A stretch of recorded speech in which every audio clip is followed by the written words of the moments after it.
Good morning friends. Bank PO के लिए requirement notification आया है। जो एलिजिबिलिटी क्राइटेरिया है वो ग्रेजुएशन है। ग्रेजुएशन आपकी किसी भी स्ट्रीम में हो सकती है, यानी कि अगर आपकी ग्रेजुएशन आर्ट में है या कॉमर्स में है या फिर साइंस साइड में है, ये मैटर नहीं रखता है। आपकी ग्रेजुएशन कंप्लीट होनी चाहिए।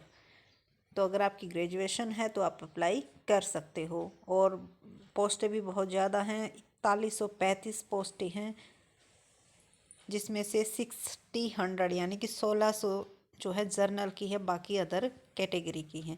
तो चलते हैं इसके नोटिफिकेशन के ऊपर कि क्या इसका एप्लीकेशन प्रोसेस रहेगा, क्या इसका जो है एग्ज़ाम का क्राइटेरिया होगा, और उसके साथ साथ जानते हैं इसकी एप्लीकेशन फ़ीस के बारे में। तो उससे पहले अगर आपने हमारे चैनल को सब्सक्राइब नहीं किया है तो प्लीज़ चैनल को सब्सक्राइब करना ना भूलें, क्योंकि इस तरह की जो लेटेस्ट अपडेट हैं वो हम आपको प्रोवाइड करते रहते हैं।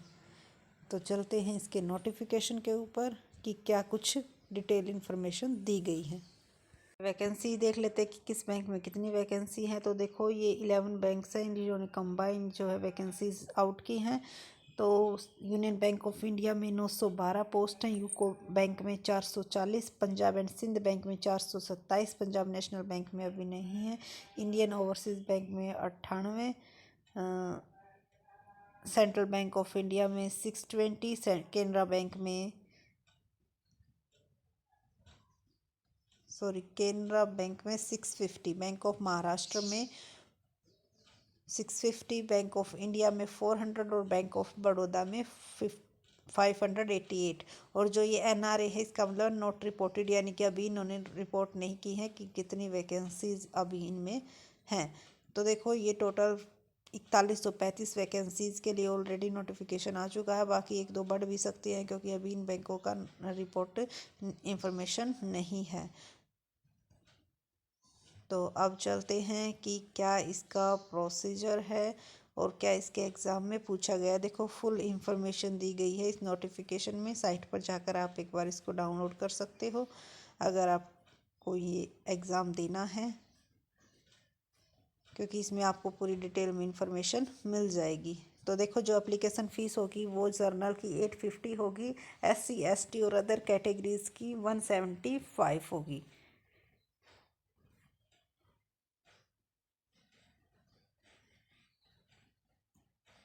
और जो इसकी एप्लीकेशन डेट है वो भी चेक कर लेते हैं।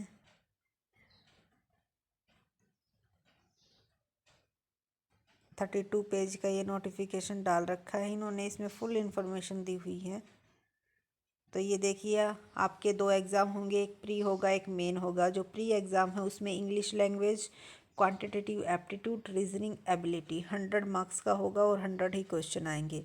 और देखो, जो मीडियम होता है वो हिंदी और इंग्लिश होता है, बट जो आपका इंग्लिश लैंग्वेज के होंगे लेटर राइटिंग या ऐसे, वो इंग्लिश में ही होंगे। बाकी सभी दोनों जो है मीडियम में होगा। Reasoning and computer aptitude 45, journal economic banking awareness 40, English language 35 और डाटा एनालिसिस एंड इंटरप्रिटेशन ये 35 क्वेश्चंस आएंगे 60 मार्क्स के, यानी कि 155 क्वेश्चन आएंगे 200 मार्क्स के। तो दो आपके एग्ज़ाम होंगे, प्री और मेन।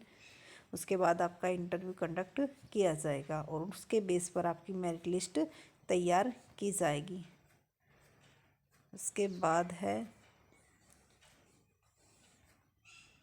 एज लिमिट जो मिनिमम है वो 20 ईयर्स है, यानी कि 20 ईयर्स से आपकी ज़्यादा होनी चाहिए और 30 ईयर्स से कम होनी चाहिए। लेकिन जो शेड्यूल कास्ट है, शेड्यूल ट्राइबल है, यानी कि जो जिनको रिलैक्सेशन मिला हुआ है, ये आप यहाँ पे चेक कर लेना।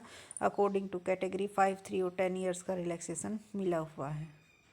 एलिजिबिलिटी क्राइटेरिया, आपकी जो मिनिमम एलिजिबिलिटी है वो ग्रेजुएशन होनी ज़रूरी है। तो देखो, ये यहाँ पर फुल डिटेल इन्फॉर्मेशन दी गई है कि कब आपका एग्ज़ाम होगा, कब आपका रिजल्ट्स आएगा, कब आपको जो है सेंटर लॉट कर दिए जाएंगे अप्रैल तक, यानी कि इसका सारा काम कंप्लीट हो जाएगा। तो देखो, ये यहाँ से आप www.ivps.in इस वेबसाइट से आप इसको डाउनलोड कर सकते हो। उसके बाद जो इसकी ऑनलाइन रजिस्ट्रेशन डेट है, यानी कि जो आपका फॉर्म फिल करने की डेट है वो 10 नवंबर तक है। उसके बाद जो फीस और चार्ज वो भी 10 नवंबर तक, यानी कि 10 नवंबर तक आप इस फॉर्म को फिल कर सकते हो। 20 अक्टूबर से ये स्टार्ट हो चुकी हैं। तो अगर हमारी वीडियो आपको अच्छी लगी हो तो लाइक करना ना भूलें, और उसके साथ साथ अपने फ्रेंड्स के साथ भी शेयर करें ताकि वो भी इस एग्ज़ाम को दे सके और इस फॉर्म को फिल कर सके। So thank you so much and please share and subscribe. Thank you.